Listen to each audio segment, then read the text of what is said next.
a química do meio ambiente. Bom, pessoal, o que seria a química do meio ambiente? Vocês já se perguntaram o que é a química do meio ambiente?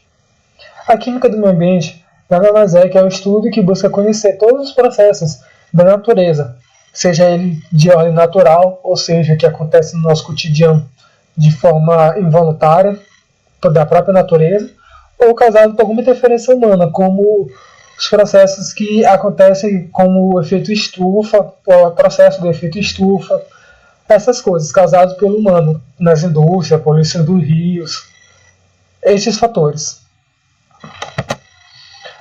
Quando surgiu? A química ambiental ela foi criada em 94 através da necessidade do ser humano de compreender por que estava acontecendo isso. Com o avanço da industrialização, começou a ter um maior índice de poluição e as pessoas começaram a reparar esses processos de poluição. Tipo, nossa, por que a chuva está ácida? Coisas assim do tipo. E aí surgiu a química ambiental, através dessa necessidade de compreender os processos que estavam ocorrendo. Já existia, antes disso, já tinham esses processos, só que eles não ficavam tão evidentes assim, por causa que eles eram, como eu posso explicar para vocês, eles eram menores, por causa que não existia poluição, e com esses longos processos começou a existir. Os resultados da ação maléfica do homem no ambiente. São vários fatores que acontecem de forma maléfica no meio ambiente provocado pelo homem. Mas a gente pode citar alguns aqui, como a destruição da camada de ozônio, o aumento da incidência da chuva ácida, poluição da água dos rios e oceanos, poluição do ar, derramamento de petróleo no mar, aumento do efeito estufa e aquecimento global.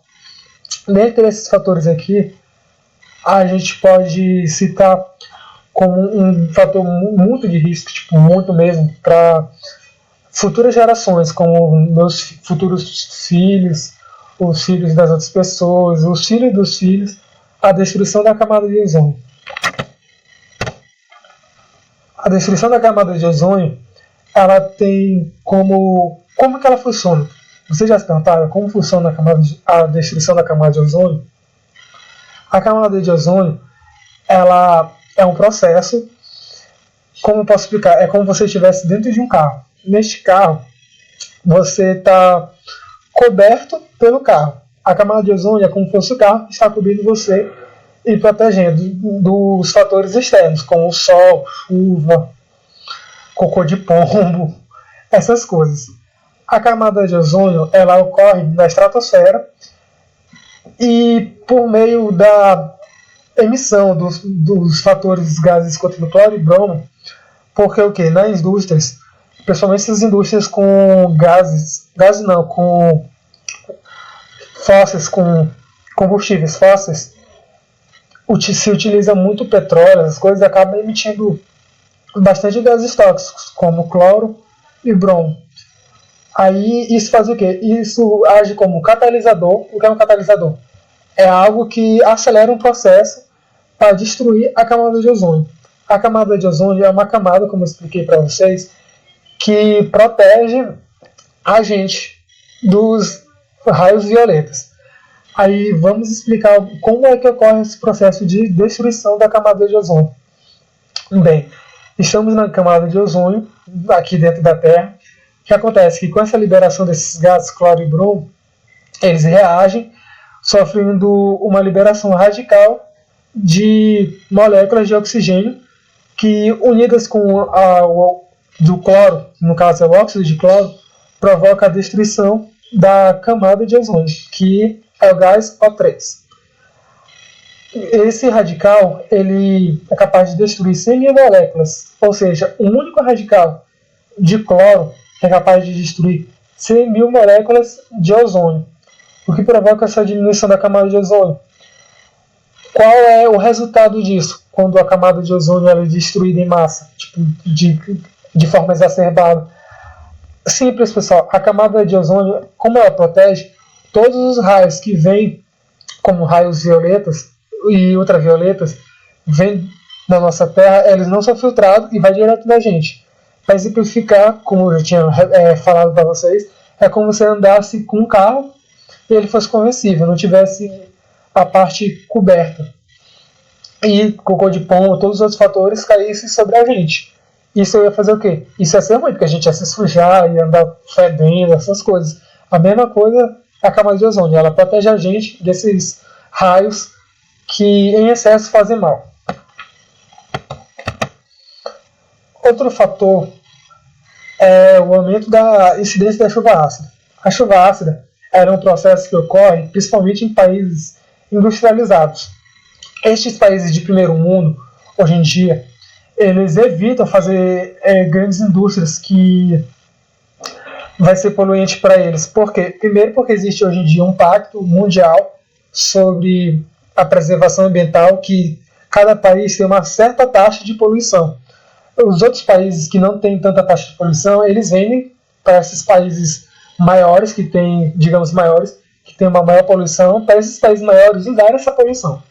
Que, na minha opinião, acho isso muito ruim, porque vai dar abrangindo mais poluição, vai estar evitando que certos países poluam mais, mas os países que estão dispostos a gastar dinheiro para poder poluir mais irão utilizar este método. Eu acho que a organização no meio ambiente devia pensar em um processo melhor para este tipo.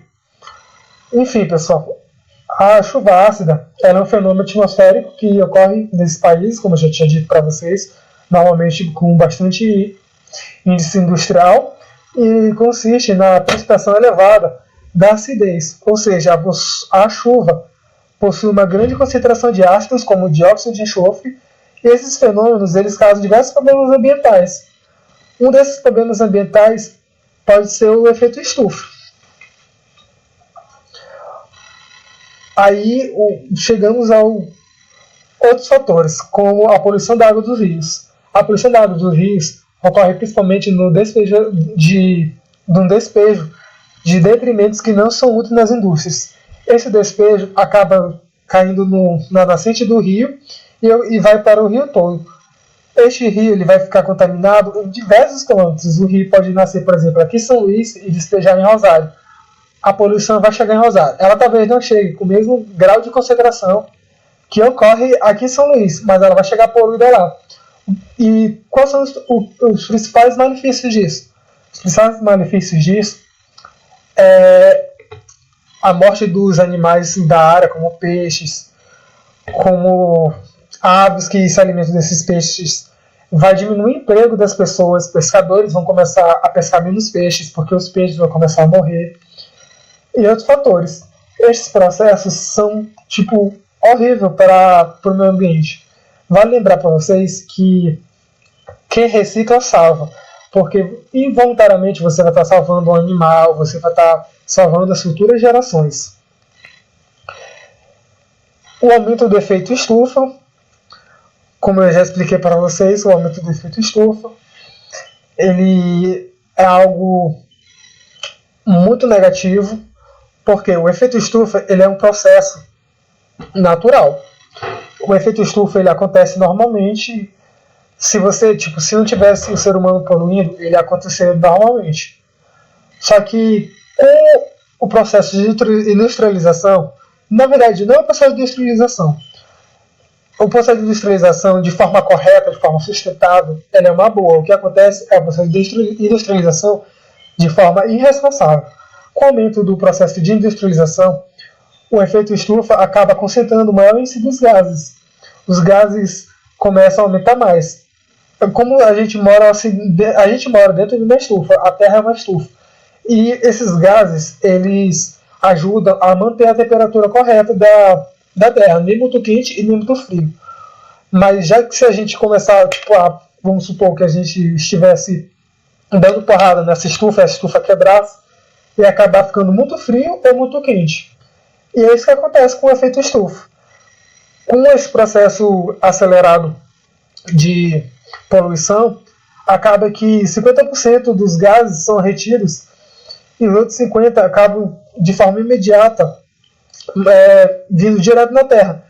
Isso vai levar um fator de forma direta ao aquecimento global. a temperatura vai aumentar muito, os polos vão começar a derreter, pode até aumentar a temperatura do mar e ocorrer diversos outros fatores, como tsunami, esses fatores naturais. E isso é muito complicado, pessoal. Nós temos que preservar para poder não passar por esse tipo de coisa. Vocês já se perguntaram como é viver sem água? É muito ruim. Existem locais no mundo que a água é complicada, é muito difícil. Existe país que tem todo um processo de filtração de água para poder reaproveitar porque ela tem pouca água. Um exemplo disso é Israel. Israel é um país que tem é um país exemplo para o processo de purificação da água, porque lá cerca de 80% do esgoto de Israel é tratado e volta de forma encanada para a gente beber, banhar, esses outros fatores, essas outras coisas que a gente faz no cotidiano.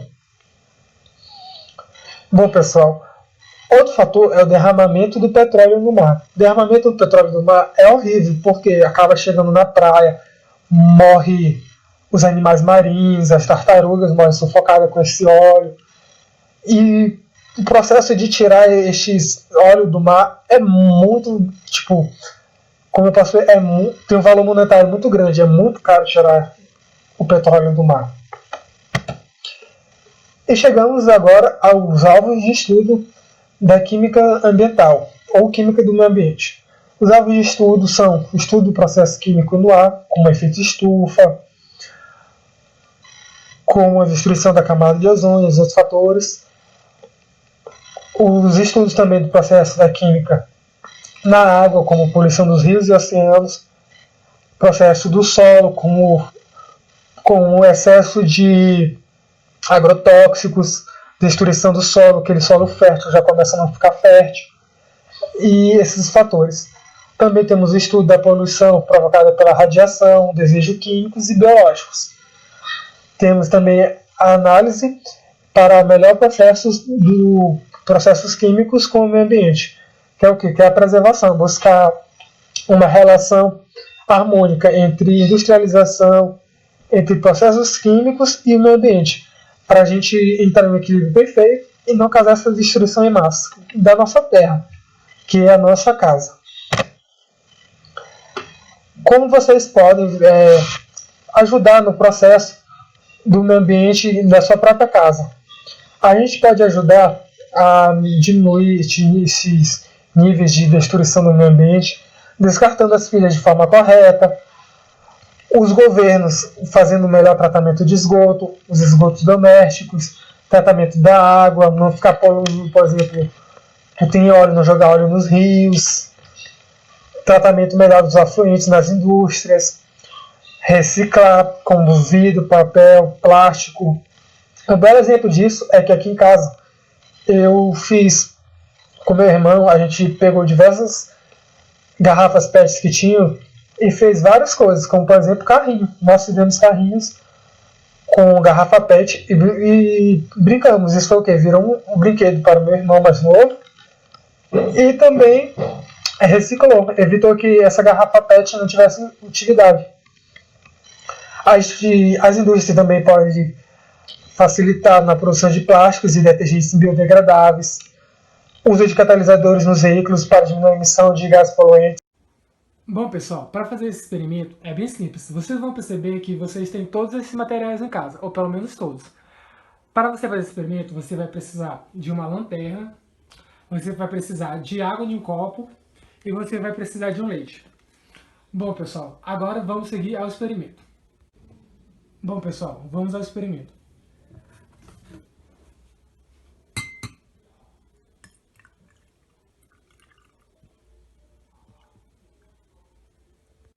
Bom, como vocês perceberam, o experimento foi feito. Você deve estar se perguntando por quê? O que aconteceu nesse experimento? Bom, basicamente nada, mas vocês vão entender agora o que cada um significa. A lanterna significa os raios ultravioletas. A água significa a camada atmosférica. E o leite significa o ozônio. O ozônio, quando ele foi despejado na água, que no caso é a camada atmosférica, as luzes pararam de passar. Como vocês podem perceber, as luzes pararam de passar para o outro lado. Ou seja, o ozônio, no caso da camada de ozônio, ele protege a gente dos raios ultravioletas. De forma, o quê? Que os raios ultravioletas, eles ultrapassam na nossa pele sem a camada de ozônio e ia fazer mal para a nossa saúde. A camada de ozônio protegeu a gente disso. Bom, pessoal, bem simples o experimento. Eu espero que vocês tenham gostado.